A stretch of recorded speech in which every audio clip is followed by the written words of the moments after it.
ஹபீபி சமீபத்தில் வெளியாகி மக்கள் மத்தியில் நல்ல ஒரு வரவேற்பை பெற்றிருக்கிற படம். முஸ்லிம்களுடைய வாழ்வியலை தழுவி உருவாக்கப்பட்டிருப்பதா சொல்லப்படக்கூடிய இந்த திரைப்படம் முஸ்லிம் சமூகத்திற்கு மத்தியிலேயே இரு வேறுபட்ட கருத்துக்களை உருவாக்கியிருக்கு. ஒரு தரப்பினர் இத்தனை ஆண்டு காலமாக தமிழ் சினிமாவில் முஸ்லிம்கள் தவறாக சித்தரிக்கப்பட்டாங்க. ஆனால் முதல் முறையாக இந்த திரைப்படம் முஸ்லிம்களுடைய யதார்த்தமான வாழ்வியலை வெளி உலகத்திற்கு காட்டியிருக்கு அப்படின்னு சொல்லியும், இத்தனை ஆண்டு காலமாக தவறாக முஸ்லிம்கள் மீது சித்தரிக்கப்பட்ட பிம்பத்தை இந்த திரைப்படம் உடைச்சு எரிஞ்சிருக்கு அப்படின்னு சொல்லியும் இந்த படத்தை கொண்டாடிட்டு இருக்கிறாங்க.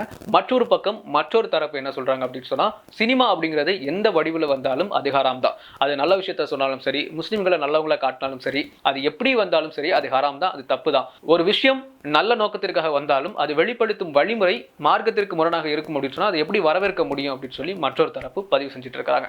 இன்னைக்கு இந்த வீடியோவில் நம்ம ஹபீபி திரைப்படத்தை பற்றிய விமர்சனத்தை பார்க்க போறது இல்லை. யார் எப்படி நடிச்சிருக்காங்க, படம் எப்படி இருக்கு, மியூசிக் எப்படி இருக்கு, ஸ்கிரீன் பிளே எப்படி இருக்கு அப்படின்லாம் நம்ம பார்க்க போறது இல்லை. நாம என்ன பார்க்க போறோம் சொன்னா, இந்த ஹபீபி திரைப்படத்தை சுற்றி முஸ்லிம் சமூகத்திற்கு மத்தியில் ஏற்பட்டிருக்கிற இந்த கருத்து வேறுபாடு குறித்த முழுமையான பகுப்பாய்வு தான் இந்த வீடியோவில் நம்ம அலச போறோம். அதுக்கு முன்னாடி ஒரு விஷயத்தை இங்க நான் பதிவு செய்யணும் அப்படின்னு நினைக்கிறேன். இந்த திரைப்படம் இஸ்லாமிய வாழ்வியலை மையமாக கொண்டு உருவாக்கப்பட்டிருக்கு அப்படின்னு சொல்லி பரவலாக பேசப்படுது. ஆனால் இது இஸ்லாமிய வாழ்வியலை மையமாக கொண்டுலாம் உருவாக்கப்பட்ட படம் கிடையாது. இது ஒரு குறிப்பிட்ட ஊரில் ஒரு குறிப்பிட்ட காலத்தில் வாழ்ந்த ஒரு முஸ்லீம் சமூகத்தினுடைய வாழ்க்கை முறையை மையமாக கொண்டு உருவாக்கப்பட்டிருக்கிற ஒரு திரைப்படம் அப்படின்னு சொல்லி தான் இதை நம்ம புரிஞ்சுக்கணும். இதை நான் ஆரம்பத்தில் தெளிவாக சொல்லிக்கிறேன். சரி, இப்போ நம்ம விஷயத்துக்கு வருவோம். ஏன் இந்த ஹபீபி திரைப்படம் முஸ்லிம்கள் மத்தியில் வரவேற்கப்படுது, ஏன் இந்த திரைப்படம் எதிர்க்கப்படுது? இந்த கால சூழலில் இப்படி ஒரு திரைப்படம் இந்த சமூகத்துக்கு தேவையா இல்லை தேவையில்லையா? சினிமாவில் நல்ல சினிமா கெட்ட சினிமா இப்படிலாம் இருக்குதா இப்படின்னு சொல்லி எல்லாத்தையும் நம்ம அலசலாம். ஃபர்ஸ்ட், இந்த திரைப்படத்தை வரவேற்கிற முஸ்லிம்கள் எதற்காக இந்த திரைப்படத்தை ஆதரிக்கிறாங்க அப்படின்னு சொல்லி நம்ம பார்க்கலாம். இந்த திரைப்படம் வெளியாகிறதுக்கு முன்னாடி வெளியிடப்பட்ட இதனுடைய முன்னோட்டம் ட்ரெய்லர் இந்த படத்தை எப்படி நமக்கு காமிச்சது அப்படின்னு சொன்னால், இந்த திரைப்படம் முழுக்க முழுக்க முஸ்லிம்களை மையமாக கொண்டு தான் நகரப்போகுது அப்படின்னும், இதில் வழக்கமான சினிமாக்கள் இருக்கக்கூடிய காதல் கதையை மையமாக கொண்டது அப்படின்னு சொல்லியும் ட்ரெய்லர் நமக்கு சொல்லிச்சு. ஆனால் படம் வெளிவந்த பிறகு அதனுடைய கோணம் முற்றிலுமாக மாறி இருக்கிறத நம்மளால பார்க்க முடியுது. இந்த திரைப்படத்தை வரவேற்கக்கூடிய முஸ்லிம்கள் இதை வெறும் சாதாரண ஒரு காதல் கதையா மட்டும் பார்க்கல, இதை முஸ்லிம்களின் பிரதிநிதித்துவத்தை முன்னிறுத்துற ஒரு படமா பார்க்கறாங்க. அதுதான் முஸ்லிம்கள் மத்தியில் இது இந்த அளவுக்கு வரவேற்பை பெற்றிருப்பதற்கான காரணமாக பார்க்கப்படுது. இதை முஸ்லிம்கள் தங்களை பிரதிநிதித்துவப்படுத்துகிற படமாக பார்க்கறதுக்கான காரணம் என்ன அப்படிங்கிறதை நம்ம பார்க்கலாம். காலமாக தமிழ் சினிமாவில் முஸ்லிம்கள் எப்படி அடையாளப்படுத்தப்பட்டாங்க அப்படின்னு சொல்லி நம்ம பார்த்தோம்னா, வழக்கமாக ஒரு தொப்பி போட்ட பாய், அரபு வார்த்தைகளை பேசுகிற பாய், தப்பாக தமிழ் உச்சரிக்கிற ஒரு பாயை பார்த்துருப்போம். தீவிரவாதியாக சித்தரிக்கப்பட்டிருப்பாங்க, சந்தேகத்திற்குரிய நபராக காட்டப்படுவாங்க. அதே மாதிரி சாம்பிராணி போன்றவராக காட்டப்படுவாங்க, கறிக்கடை பாயாக காட்டப்படுவாங்க. இப்படி ஒரு குறிப்பிட்ட சமூகத்தை ஒரு குறிப்பிட்ட வட்டத்துக்குள்ள ஒரு குறிப்பிட்ட பிம்பத்தை உருவாக்கி இந்த சினிமா தொடர்ந்து காமிச்சிட்டே வந்திருக்கு அப்படிங்கிறத நம்ம பார்த்தோம். அப்படி ஒரு சமூகம் தொடர்ந்து தவறாக சித்தரிக்கப்பட்டதனுடைய விளைவு இன்னைக்கு நாம வாழ்ந்து கொண்டிருக்கிற இந்த காலகட்டத்திலும் எந்த மாதிரியான தாக்கத்தை நாம வாழ்ந்து கொண்டிருக்கிற இந்த சமூகத்துக்கு மத்தியில் ஏற்படுத்தியிருக்கு அப்படிங்கிறதையும் நாம நல்லாவே புரிஞ்சு வச்சிருக்கிறோம். இப்படிப்பட்ட சூழல்ல உண்மையிலேயே ஒரு முஸ்லிமுடைய குடும்ப வாழ்க்கை அப்படிங்கிறது எப்படி இருக்கும், அவர்களுடைய உணர்வுகள் எப்படி இருக்கும், அவர்களுடைய குடும்ப உறவுகள் எப்படி இருக்கும், அவருடைய பண்டிகைகள் எப்படி இருக்கும், சடங்கு சம்பிரதாயங்கள் எப்படி இருக்கும் இப்படின்னு சொல்லி, நம்ம பக்கத்து வீட்டில் ஒரு பாய் இருந்தால் அவருடைய அன்றாட வாழ்க்கையில யதார்த்தமாக நடக்கக்கூடிய விஷயங்களை அப்படியே தத்ரூபமாக கொஞ்சமும் கூடுதலும் குறைவும் இல்லாமல் இந்த படம் ரொம்ப தெளிவாக சொல்லியிருக்கு. அதுதான் இந்த படம் முஸ்லிம்கள் மத்தியில் இன்னைக்கு கனெக்ட் ஆனதுக்கும் இது வரவேற்கப்படுறதுக்கும் ஒரு பெரிய காரணமாக இருக்கு. இந்த படத்தை பார்க்குற ஒரு முஸ்லீமாக இருந்தாலும் சரி, இல்லை முஸ்லீம் அல்லாத தோழர்களாக இருந்தாலும் சரி, அவங்களுக்குள்ள இந்த படத்தை கனெக்ட் பண்ணிக்கிட்டாங்க. இதை பார்க்குற ஒரு முஸ்லீம் பொறுத்த வரைக்கும், இது நம்ம வீட்டில் இந்த மாதிரி தானே பேசுவோம், நம்ம வீட்டில் இப்படி தானே நடந்துப்போம், நம்ம வீட்டில் அன்னைக்கெலாம் இப்படி தானே நடந்துச்சு அப்படின்னு சொல்லி அவங்கள கனெக்ட் பண்ணிக்க முடியுது. அது மாதிரி முஸ்லீம் அல்லாத தோழர்கள் நம்ம பக்கத்து வீட்டில் இருக்கிற பாயை மாதிரி பார்த்த மாதிரியே இருக்குது அப்படின்னு சொல்லி அவங்களுக்கும் இது கனெக்ட் பண்ண முடிஞ்சது தான் இது இன்னைக்கு பேசு பொருளாக இந்த படம் மாறி இருக்கு. இந்த அளவுக்கு இது கனெக்ட் ஆனதுக்கு காரணம் இந்த படத்தினுடைய திரைக்கதை அப்படி தான் சொல்லணும். இந்த திரைக்கதை இந்த அளவுக்கு பலமாக செதுக்கப்பட்டதுக்கு ஒரு காரணம் இந்த திரைப்படத்தினுடைய எழுத்தாளர் வி.எஸ். முகமது அமீன் அவர்களை சொல்லலாம். அவருடைய எழுத்து இந்த திரைப்படத்தில் ரொம்ப பெரிய பங்கை ஆற்றியிருக்கு. சரி, எதுக்காக திடீர்னு ஒரு படத்துக்கு இவ்வளோ ஹைப் கொடுக்கப்படுது, எதுக்காக முஸ்லீம்கள் ஒரு சினிமாவை ஆதரிக்கிறாங்க, அப்படி என்ன இந்த படத்தில் இருக்குது? இத்தனை ஆண்டு கால சினிமாவில் காட்டப்பட்ட பிம்பங்களை இந்த படம் உடைச்சிருக்குன்னு சொல்கிறாங்க. அப்படி என்ன அந்த படத்தில் சொல்லப்பட்டிருக்கு அப்படின்லாம் சொல்லி கேட்டிங்க. நிறைய விஷயங்கள் இந்த படத்தில் இருக்குது. ஒரு சில விஷயங்களை நான் சொல்கிறேன். குறிப்பாக இந்த படத்தில் இடம்பெற்றிருக்கிற சில வசனங்கள், காட்சி அமைப்புகள், பெண்ணுரிமை பற்றி பேசியிருக்கிற காட்சிகள், மதம் கடந்த நட்பை பற்றி பேசியிருக்க காட்சிகள், இப்படின்னு சொல்லி பல காட்சிகள் நம்ம சொல்ல முடியும். உதாரணமாக பார்த்தீங்கன்னா, முஸ்லீம் பெண்கள்னால் நம்மலாம் இது வரைக்கும் சினிமாவில் என்ன காட்டப்பட்டுச்சு, முஸ்லீம் பெண்கள் அப்படிங்கிறவங்க 4 செவத்துக்குள்ளே தான் அடங்கி இருப்பாங்க. அவங்கள வந்து வீட்டை விட்டு வெளியே அனுப்ப மாட்டாங்க. அவங்க வயசுக்கு வந்தோன்னே கல்யாணம் பண்ணி கொடுத்துருவாங்க. அவங்களுக்கான சுதந்திரம் அங்கே மறுக்கப்படும். அவங்க வந்து தொடர்ந்து படிக்க முடியாது. அவங்க வந்து அவங்களுடைய வார்த்தைகளுக்கு அங்கே மதிப்பு இருக்காது. முடிவெடுக்கிற அதிகாரம் அவங்களுக்கு இருக்காது. இப்படின்னு சொல்லி நிறைய நம்ம கேள்விப்பட்டிருப்போம். அப்படிதான் நம்ம மனசில் நினைச்சு வச்சிருக்கிறோம். ஆனால் அந்த படத்தில் ஒரு காட்சி வருது. பெண் பார்க்கறதுக்காக மாப்பிள்ளை வீட்டில இருந்துலாம் வராங்க. அப்படி வரப்போ எல்லாருக்கும் பிடிச்சி போயிருது. அப்போ பெண்ணுடைய தந்தை வந்து பேசக்கூடிய அந்த வசனங்கள் தான் இங்கே கவனிக்கப்படணும். என்ன சொல்றாங்க அப்படின்னா, இது நான் முடிவெடுக்க முடியாது, என்னுடைய பொண்ணுகிட்ட கேட்டு அவள் சம்மதிச்சா மட்டும்தான் இந்த முடிவை என்னால் சொல்ல முடியும்னு சொல்லிட்டு அங்கே அவங்க பொண்ணுக்கிட்ட போகிறாங்க. அவங்க பொண்ணுக்கிட்ட போய் கேட்குறாங்க, உன்னுடைய சம்மதம் முக்கியம், நீ தான் வாழ போகிற, நீ சொன்னேன்னு சொன்னால் எங்களுக்கு சம்மதம் அப்படின்னு சொல்லி அந்த பொண்ணுக்கு அங்கே முக்கியத்துவம் கொடுக்கப்படுது. இந்த மாதிரியான சில காட்சிகள் அங்கே இருக்குது. அது மாதிரி ஹுலா பற்றி பேசப்பட்டிருக்கு. ஒரு பெண் நினைச்சாங்க அப்படின்னு சொன்னால், கணவனாகவே இருந்தாலும் ஒரு பெண் வேணாம் அப்படின்னு சொல்லி நினச்சிட்டா அது வேணாம் தான். அவங்களால வந்து யாரும் அவங்கள வந்து ஃபோர்ஸ் பண்ண முடியாது. அவங்களுக்கு துணையை தேர்ந்தெடுக்கிற உரிமை அவங்களுக்கு இருக்குது. அது மாதிரி தன்னுடைய துணை அவங்களுக்கு பொருத்தம் இல்லாதவங்களா அவங்களுக்கு தோணுச்சு அப்படின்னு சொன்னால் அவங்கள விட்டு விலகக்கூடிய எளிய முறையில் விவாகரத்து பெறக்கூடிய ஒரு உரிமை வந்து அவங்களுக்கு இருக்குது. அப்படிங்கிற அந்த பெண் உரிமையை இந்த படம் வந்து நச்சுன்னு நறுக்குன்னு பேசியிருக்கு அப்படின்னு சொல்லலாம். அடுத்து பார்த்தீங்கன்னா, மதம் கடந்த நட்பு பேசியிருக்கு. ஒரு பாய் நம்ம வீட்டு பக்கத்தில் இருக்கிறார் அப்படின்னு சொன்னால் அவருக்கு ஒரு நண்பர் இருப்பார். அவர் வந்து ஒரு குப்புசாமியாக இருப்பார், மாடசாமியாக இருப்பார், செந்திலாக இருப்பார், பாலாஜியாக இருப்பார், கிறிஸ்டோபராக இருப்பார். இப்படின்னு சொல்லி யாரோ ஒருத்தர் அவருக்கு ஒரு நண்பராக இருப்பார். அவர் ரொம்ப க்ளோஸாக இருப்பாங்க. அவங்களுடைய எல்லா ரகசியத்தையும் அவங்க கிட்ட ஷேர் பண்ணுவாங்க. எல்லா விஷயத்தையும் ஷேர் பண்ணுவாங்க. குடும்ப விஷயத்தில் அவங்க பங்கெடுப்பாங்க. ஒரு குடும்பத்தில் ஒருத்தராகவே அவங்க இருப்பாங்க. அப்படிங்கிற மாதிரியான விஷயங்கள்லாம் நம்ம ஊர்களில் நிறைய நம்ம பார்த்துருப்போம். அந்த யதார்த்தத்தை இதில் ரொம்ப உணர்ச்சி பூர்வமாக என்ன செஞ்சுருக்காங்கன்னு சொன்னால் கடத்தியிருக்கிறாங்க. ஒரு இறந்த உடலை ஒரு முஸ்லீம்கள் வந்து எப்படி கையாளுறாங்க, அதுக்கு என்ன மாதிரியான கண்ணியத்தை கொடுக்குறாங்க, எவ்வளோ பக்குவமாக அதை ஹேண்டில் பண்ணுறாங்க அப்படின்னு சொல்லி சாதாரண ஒரு காட்சி. அது வந்து ஒரு முக்கியமான கதாபாத்திரம் ஒருத்தர் இறந்துடுறாரு. அவரை உறவினர்கள்லாம் பார்க்க வராங்க, கொண்டு போய் அடக்கம் பண்ணணும், அவ்வளோதான் காட்சியை தவிர அந்த காட்சியை அப்படி முடிக்க வேண்டிய ஒரு காட்சியை நீளமாக வி.எஸ். அமீன் அவர்கள் வந்து எழுதியிருக்கிறாங்க. அதுவும் ரொம்ப தத்ரூபமாக நுணுக்கமாக என்ன செஞ்சுருக்காங்கன்னு சொன்னால், அப்படியே ஒரு முஸ்லீம் சடங்கு சம்பிரதாயம் எப்படி இருக்குமோ ஒருத்தரை அடக்கம் பண்ணுற வரைக்கும் அது அப்படியே வந்து என்ன செஞ்சுருக்காங்கன்னு சொன்னால் காட்சிப்படுத்தி இருக்கிறாங்க.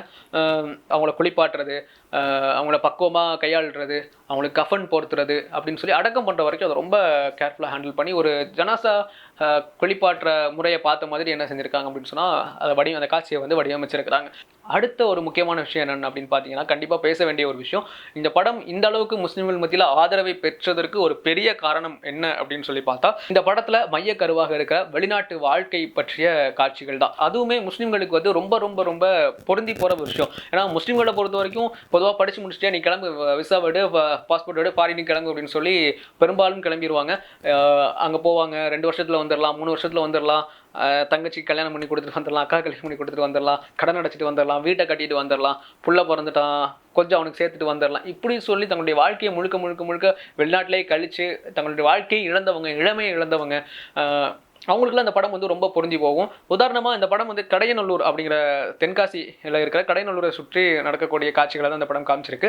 ஆனால் கடையநல்லூர் மட்டும் இல்லை, காயல்பட்டினம், அது மாதிரி ராமநாதபுரம், அங்கே இருக்கக்கூடிய முஸ்லீம்கள் பார்த்தீங்கன்னு சொன்னால் அங்கே இருக்கிற எல்லாருமே முஸ்லீம் வந்து வெளிநாட்டில் தான் இருக்கும். இளைஞர்களை வந்து அந்த ஊரில் பார்க்குறது ரொம்ப ரொம்ப ரொம்ப அரிதான ஒரு விஷயம். அவங்களுக்குலாம் இந்த படம் வந்து ரொம்ப கனெக்ட் ஆகிருக்கு. இப்படி முஸ்லீம்களுடைய சில யதார்த்தமான விஷயங்களை இந்த படம் காமிச்சிருக்கு. அதோட சேர்த்து ரொம்ப தத்ரூபமாக காமிச்சிருக்கு, ரொம்ப ஆழமாக மனசில் பதிகிற மாதிரி காமிச்சிருக்கு. அப்படிங்கிற ஒரு காரணம் தான் இது இந்த அளவுக்கு ஆதரிக்கப்படுறதுக்கு ஒரு காரணம். சரி, இவ்வளோ விஷயங்கள் இந்த படம் காமிச்சிருக்கு, இதனால் இது முஸ்லீம்களை இஸ்லாத்தை பிரதிநிதித்துவப்படுத்துறதா ஆகிருமா அப்படின்னு சொன்னால் நிச்சயமாக இது இஸ்லாத்தை பிரதிநிதித்துவப்படுத்துறதா ஆகாது. ஏன் அப்படி சொல்கிறீங்க, ஏன் இது முஸ்லீம்களை இஸ்லாத்தை பிரதிநிதித்துவப்படுத்தாது அப்படின்னு நம்ம பார்க்குறதுக்கு முன்னாடி இந்த விஷயத்தில் மற்றொரு தரப்பினுடைய கருத்தையும் நம்ம பார்த்துட்டு வந்துடலாம். இந்த விஷயத்தை முஸ்லீம்களுடைய இன்னொரு தரப்பு முற்றிலும் வேறொரு கோணத்தில் பார்க்குறாங்க. இந்த தரப்பினர் கேட்கக்கூடிய கேள்வி அப்படிங்கிறது ரொம்ப எளிமையானது, அவங்க முன்வைக்கக்கூடிய வாதங்களும் நியாயமானது. இவங்களுடைய சினிமா பார்வை அப்படிங்கிறது வெறும் ஹபீபி சரியா தவறா அப்படிங்கிற விவாதம் இல்லை. மாறா ஒரு நல்ல நோக்கத்தை அடைகிறதுக்காக எந்த வழிமுறையை வேணாலும் பயன்படுத்தலாமா, அப்படி பயன்படுத்தினா அது சரியா மாறிடுமா அப்படிங்கிற விவாதம் தான். ஒரு திரைப்படம் முஸ்லிம்களை நல்லவர்களாக காட்டுது அல்லது முஸ்லிம்களுடைய வாழ்வியலை படமாக்கியிருக்கு அப்படிங்கிற ஒரு காரணத்திற்காகவே சினிமாவை ஆதரிச்சிட முடியுமா அப்படின்னு சொல்லி தான் அவங்க கேட்குறாங்க. ஒரு திரைப்படத்தில் நம்முடைய வாழ்க்கை முறை வந்து காட்டப்படுது, நம்ம படித்த ஸ்கூல் வருது, நாம் நடந்து சென்ற தெருக்கள் வருது, இப்படின்லாம் சொல்லி நம்மோடு அது இணைக்கப்பட்டு காட்டப்படும் போது ஒரு விதமான உணர்ச்சி வர்றது அப்படிங்கிறது இயல்பு தான். ஆனால் அந்த உணர்ச்சிகளை விட இங்கே கொள்கை தான் மேலோங்கணும் அப்படின்னு சொல்லி அவங்க நினைக்கிறாங்க, நம்புகிறாங்க. நம்மை பற்றி நல்ல விஷயங்களை சொல்லுது அப்படிங்கிறதுக்காக நாம இதை ஏற்றுக்கொண்டோம் அப்படின்னு சொன்னா நாளைக்கு இதே மாதிரி நிறைய விஷயங்கள் நம்ம ஏற்றுக்கொள்ள வேண்டிய சூழல் ஏற்படும் அப்படின்னு சொல்லி அவங்க பயப்படுறாங்க. அதனாலதான் ஒரு கோட்டை வரைஞ்சி அந்த வரையறைக்குள்ள நாம நிக்கணும் அப்படின்னு சொல்லி அவங்க விரும்புறாங்க. இதுல எந்த ஒரு தப்பும் இருக்கிற மாதிரி தோணல.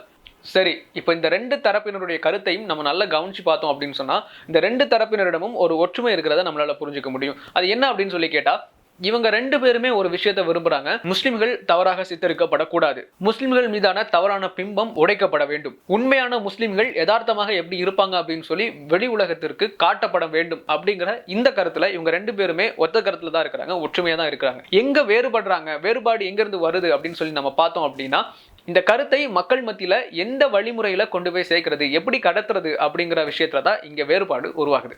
சிலர் எந்த வழியில முஸ்லிம்கள் மீதான தவறான பிம்பம் சித்தரிக்கப்படுகிறதோ அதே வழியில போய் அந்த பிம்பத்தை உடைக்கணும் அப்படின்னு சொல்லி நினைக்கிறாங்க. அதுதான் சரியா இருக்கும் அப்படின்னு சொல்லி நம்புறாங்க. இன்னொரு பக்கம் கொள்கையை முன்னிறுத்துறாங்க. சினிமா மூலமா எதையுமே சாதிச்சிட முடியாது அப்படின்னு சொல்லி அவங்க நம்புறாங்க. இந்த ரெண்டு தரப்பினருடைய கவலையும் நம்ம சரிசமமா பார்க்க வேண்டிய ஒரு சூழல்ல இருக்கிறோம். இப்ப எனக்குள்ள ஒரு சில கேள்விகள் இருக்கு. சினிமா அப்படிங்கிறது ஒரு கலை, ஒரு கருவி. அதுல தவறுகள் இருக்கு அப்படிங்கிற ஒரு காரணத்திற்காக அந்த துறையே வேண்டாம் அப்படின்னு சொல்லி ஒதுங்கிறது சரியா, இல்ல சரியான நபர்களை கொண்டு வந்து முன்னிறுத்துவது சரியா? உதாரணமா நாம இன்னைக்கு சோஷியல் மீடியா யூஸ் பண்றோம், இதன் மூலமா நிறைய நல்ல விஷயங்களை செய்யறோம், மக்களுக்கு நிறைய தேவையான விஷயங்களை பேசுறோம் அப்படின்னு சொல்லும்போது சோஷியல் மீடியால முழுக்க முழுக்க நன்மை தான் இருக்கு நம்மளால சொல்ல முடியாது. எந்த அளவுக்கு இதுல நன்மை இருக்கோ, எந்த அளவுக்கு இது நன்மைக்காக பயன்படுத்தப்படுதோ அதே மாதிரி அதை விட கணிசமான அளவுக்கு தீமைகள் இங்க கொட்டி கிடக்குது. அப்படி இருக்கும்போது அதை நம்ம பயன்படுத்துறோம். அதை எந்த வழியில பயன்படுத்தினா அது சரியான வழியில பயணிக்கும் அப்படிங்கிறத தெரிஞ்சு புரிஞ்சு அதற்கேற்ற மாதிரி நம்முடைய செயல்பாடுகள் அமைச்சிருக்கிறோம். அப்படின்னு சொல்லும்போது ஏன் சினிமால மட்டும் அதை சாத்தியப்படுத்த முடியாது? சினிமா அப்படிங்கிற துறையை மட்டும் ஏன் நம்ம தீண்டத்தகாதது மாதிரி பார்க்கணும் அப்படிங்கிற ஒரு கேள்வியும் எனக்கு எழுந்திருக்கு. அடுத்து ஒரு முக்கியமான விஷயத்த சொல்ல நினைக்கிறேன். அந்த காலகட்டங்கள்ல, அதாவது இந்த வீடியோக்கள், போட்டோக்கள், கேமராக்கள்லாம் வர ஆரம்பிச்ச அந்த டைம்ல வீடியோ எடுக்கிறது, போட்டோ எடுக்கிறது எல்லாம் ஹராம் அப்படின்னு சொல்லி ஒரு மார்க்க தீர்ப்பு என்ன செஞ்சிருக்காங்கன்னு சொன்னா கொடுத்திருக்காங்க. நம்ம எல்லாருமே அதை கேள்விப்பட்டிருப்போம். அதை எந்த அளவுக்கு தீமையா சித்தரிச்சு மக்கள் மத்தியில சொல்லியிருக்காங்க அப்படின்னு சொன்னா, அதுக்கு உதாரணம் சொல்லும் போது என்ன சொல்லியிருக்காங்க, இப்போ ஒரு குழாய் இருக்கு, அந்த குழாயில நல்ல தண்ணீர் வருது, குடி தண்ணீர் வருது, அதுக்கு பிறகு அதுல மலம் வருது, இன்னொரு டைம்ல குடி தண்ணீர் வருது, இன்னொரு டைம்ல மலம் வருது அப்படின்னு சொன்னா அதுல நல்ல தண்ணி வருது அப்படிங்கிறதுக்காக அதை நம்ம பயன்படுத்துவோமா அப்படின்னு சொல்லி மக்கள் மத்தியில கேள்வி எழுப்பியிருக்கிறாங்க. இந்த மீடியா துறையும் அது மாதிரி ஒப்பிட்டு மக்களை அதை விட்டும் வெகு தூரத்துல நிக்க வச்சிருக்கிறாங்க. அப்படி அன்னைக்கு வழங்கப்பட்ட ஒரு மார்க்க தீர்ப்பு இன்னைக்கு எந்த அளவிற்கு இந்த சமுதாயத்தை ஒரு மீடியா அப்படிங்கிற அந்த துறையை விட்டு தூரப்படுத்தி வச்சிருக்கு, எவ்வளவு வருஷங்கள் பின்னாடி போயிருக்கிறோம் அப்படிங்கிறத நாமெல்லாம் புரிஞ்சிக்க மறுக்க மாட்டோம் அப்படின்னு சொல்லி நான் நினைக்கிறேன். நீங்க என்ன நினைக்கிறீங்க? இந்த மாதிரியான ஒரு காலச்சூழல்ல இந்த மாதிரியான கதைக்களம் கொண்ட சினிமாக்கள் தேவைன்னு நினைக்கிறீங்களா, தேவையில்லைன்னு நினைக்கிறீங்களா? சினிமா அப்படிங்கிற அந்த கருவியை, அந்த கலையை பயன்படுத்தி தாவாவை செய்ய முடியும் அப்படின்னு சொல்லி, அது சாத்தியம் அப்படின்னு சொல்லி நீங்க நம்புறீங்களா, இல்லையா?